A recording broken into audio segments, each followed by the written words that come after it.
Chase, one win away from back-to-back titles. What's the mood like in the dressing room after that one? Yeah, obviously spirits are high, but we know that the next game is always the hardest. We found that out last year. They're going to be playing with everything they've got like there's no tomorrow, and we're going to have to meet them with that same intensity. So as good as tonight was, we'll have to enjoy it and move on and get ready to go play the toughest game of our lives, or toughest game of our season for sure, on Sunday.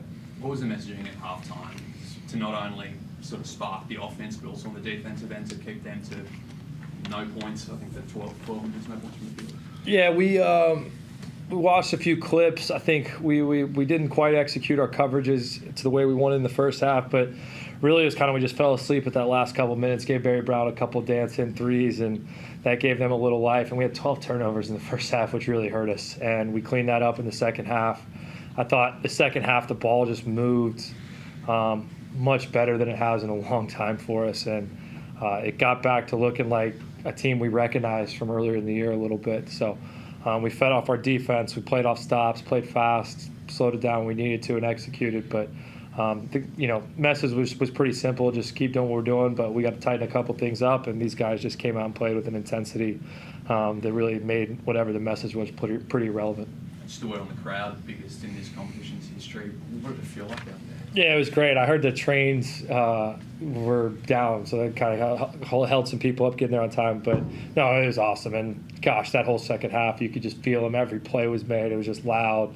The dunk by Tim on Tommy felt like the roof just came off a little bit. It was fun to be a part of. DJ, what did it feel like for you? That was unreal. I mean, I thought last year in Game 3 was like just how loud it was, but today was the loudest I've ever been a part of. And I played in some pretty big gyms, but yeah, that overrides everything. Career high moment, maybe one of? For sure. I just think that was the energy when we needed. We hit a couple shots, started to get the crowd into it, and yeah, we ended up playing really good in the second half.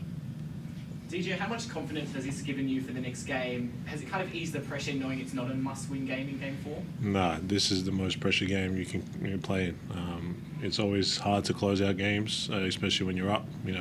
We struggled last year against Tassie in Game 3 in that first half, and we were able to find it after halftime. But we got to come in from start to finish on Sunday and try and close this out. Chase, Justin Simon was impressive on both ends of the floor, not just tonight, but throughout the whole series. How have you seen this series so far? Impressive, that's a good word. No, I mean, he's just come out and changed the series. I think the last couple of games, his defense on McDowell, White, and Brown, and whoever he's matched up against, causing havoc for steals. Tonight he has 6 assists, and he's leading us in scoring, I think, in the course of the series. It's just such a bonus to have someone who not only changes the game defensively, but is really buying into his role and understanding how he can impact this game in this series for us on the other end. He's doing a great job. 3 personal fouls for Jordan Hunter in the opening quarter after 3 minutes. How much did that affect the rotations for the remainder of the game? Yeah, a little bit. We were going to go a little bit different, try to give Jordy a little bit more look to, just given the way he'd been playing. But, I saw a couple idiots saying we should be calling for Tim to be benched. That just would be the most dumb overreaction. That's why they write articles and we coach. But